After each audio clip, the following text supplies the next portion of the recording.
we will continue with the Christmas story. Today's story is called the Christmas spirit. The spirit of Christmas is alive and well. Or so it seems on this cold, fateful eve before the big day.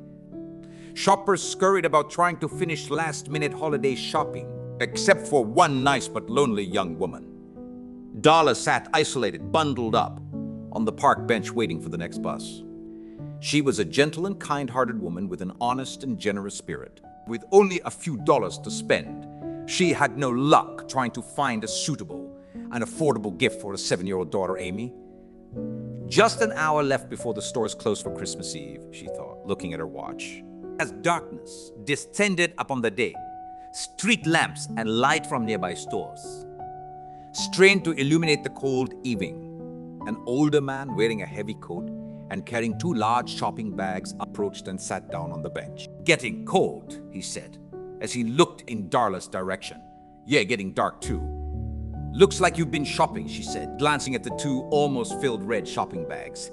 Gifts, seems like that's what Christmas is coming to mean these days," he said with a chuckle. Noticing she had no shopping bags, he asked, "Do you have any shopping left to do?" She responded, "Yes, I can't seem to find a present for my little girl, Amy." "Well, what does she like?" he asked. "Oh, toys, dolls, pretty things." She paused a moment and managed to smile. She offered an additional suggestion, and there's this music box that she always looks at through one of the store windows, but it's too expensive. "I've only got a few dollars." "Music box. The old man thought out loud. He reached into one of his bags and pulled out a white gift box. "I also know someone who likes music boxes," he said, as he opened the carton and pulled out a beautiful wood-carved music box. As he opened the brass-hinged wooden top, music played, and a tiny painted ceramic ballerina danced inside. "It's really beautiful," Darla said, with regret and disappointment that she couldn't afford something like that for Amy. "Why don't you get one of these for your little girl?" "Oh, I'm afraid I don't have anywhere near that much money," she half-heartedly laughed as she saw the price sticker on the top of the box. "How much do you have?" he inquired. "Only about $7 and a few pennies," she sighed. "I'm just barely able to make ends meet. This is all I have." Darla looked at her hand as the sparkle of her ring caught her eye. She had an idea. "Maybe I could sell my ring. It must be worth something," she said, holding her hand out and showing it to the old man. "Nice ring," he said. "How long have you had it?" "Since I was 16, she paused. "I would really miss it, though. Sentimental, I guess." Then she thought about the smile and happiness that a pretty music box would bring to Amy. But it would make her so happy. The stores will be closing soon. "I don't think you have enough time to find someone to sell the ring to," the old man observed. "Yeah, I guess you're right." She sighed and paused. "You wouldn't want to trade the music box you bought for my ring, $7 and a few pennies, would you?" she asked shyly. Well, he thought for a moment. He put the music box back in its carton and handed it to Darla. "Okay," he agreed, confidently nodding his head yes. Darla took off her ring and gave it to the old man. She reached in her purse, found the $7 and the few pennies, and handed him the money. "Thank you," she said as she smiled excitedly. "I hope that music box brings your little girl a lot of joy," he said sincerely. "I know she will love it. I only wish I wasn't so poor so I could give her lots of nice things," she commented. The old man took a deep breath. "Poor. Someone like you, with such a kind and generous heart. Poor. Someone who is willing to give up all her money and a cherished ring to bring happiness to someone else. Poor? No, Darla, you are not poor." "Thanks," she said humbly, looking down. A few moments passed. "Where I must be moving on," the old man said as he stood up. "Oh, miss, here's your $7, your few pennies, and your ring back." "I don't understand. Why are you giving me my money and my ring back?" Darla asked. "Giving is what Christmas is all about," he smiled.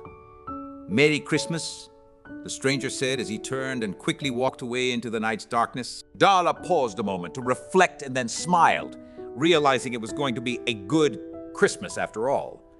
God will bless you. We will continue with the Christmas story. Today's story is called Christmas Carousel. Michelle shuffled forward, shivering as the cold, biting wind pierced her loose, tattered clothing. Snow swirled around her as she clutched a small box in her coat pocket. She managed to smile, thinking of how happy her daughter would be when she opened the gift. She's really gonna like this.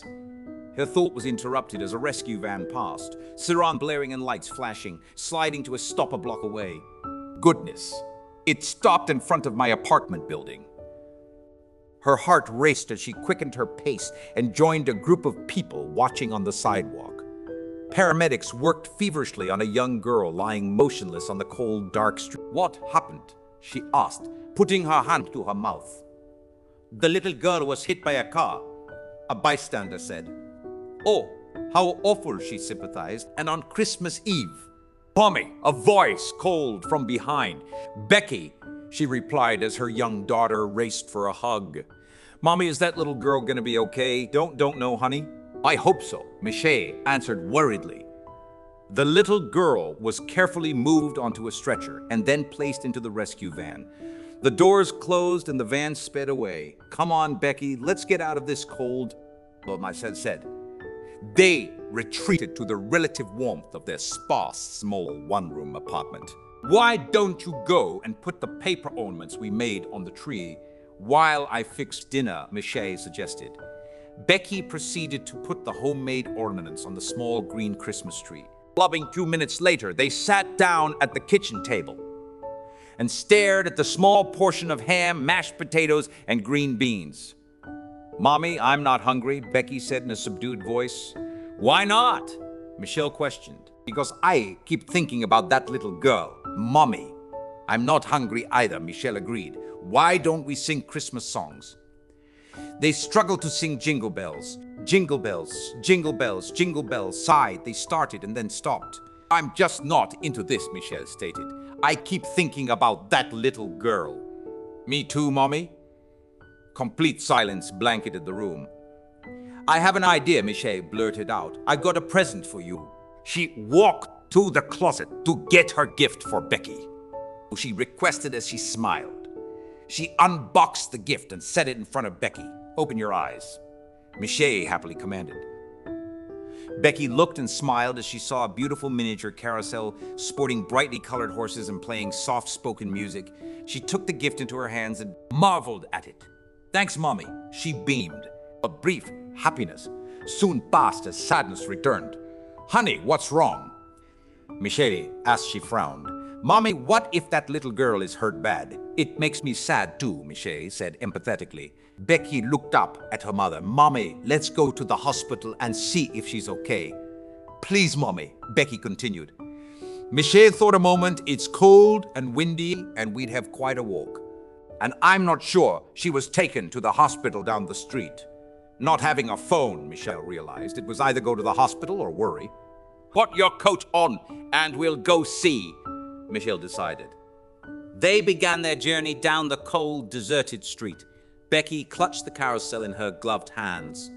After about 20 minutes, they reached the hospital and approached the "You me, I help you?" the receptionist asked. Michelle replied, "Hello. I came to see about a little girl who was hit by a car a few blocks away and may be brought here." "I heard about that," the receptionist responded. "Go down the hallway to the end," she said, pointing to the right. They walked down the white neon-lit corridor toward a sign that read "Emergency Room."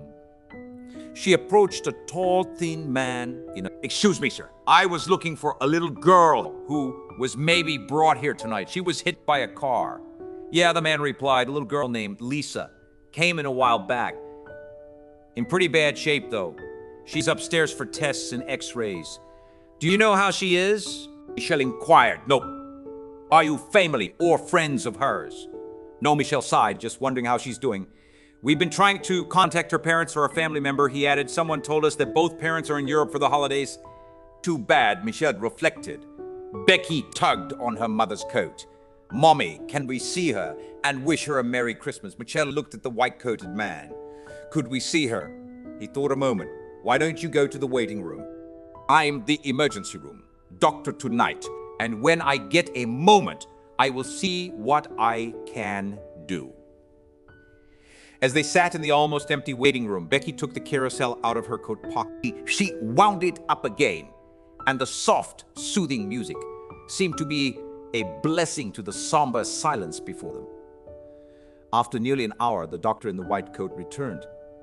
"You can come to Lisa's room for a few minutes," he offered. They stood up and followed the doctor down another corridor. Entering one of the glass-enclosed rooms, they saw Lisa lying motionless, eyes closed, with wires and tubes attached to her small, bruised body. Michelle approached and touched her hand. "The next few hours are critical for her," the doctor said in a low voice. "Can she talk, Mommy?" Becky asked. "Not right now, honey," Michelle replied. Moments later, a man dressed in a black tuxedo appeared at the door. "Hello, I'm this girl's uncle. How is she? It's touch and go right now," the doctor said, motioning for everyone to leave the room. Lisa's uncle and the doctor talked for a few moments as they walked out into the hallway. "Who are those people?" the uncle asked, looking in the direction of Michelle and Becky. "They were concerned about Lisa," the doctor replied. "They walked quite a distance in the cold wind and snow to come here to see about her. They look like beggars dressed like that," the uncle said with an air of arrogance. Michelle, with Becky in hand, approached them. "We best be going now," she said. "Doctor," Becky asked innocently, "would it be okay if I gave this Christmas carousel to Lisa?" The doctor looked at Michelle and then back at Becky. "Sure, but you want to give it away?" The doctor questioned. "Looks maybe it could help her get better," Becky offered. "It's okay with me," Michelle said. "Why don't you put it on the table beside Lisa's bed?" Becky wound up the carousel, set it on the table, and left as the soft and simple carousel music played. "We're gonna go. Hope everything will be okay," Michelle said as they turned and walked away. The doctor turned to Lisa's uncle. "They seem like two really nice people." "Yeah, I think maybe you're right about that," the uncle agreed. "When I first saw them, I admit I was a bit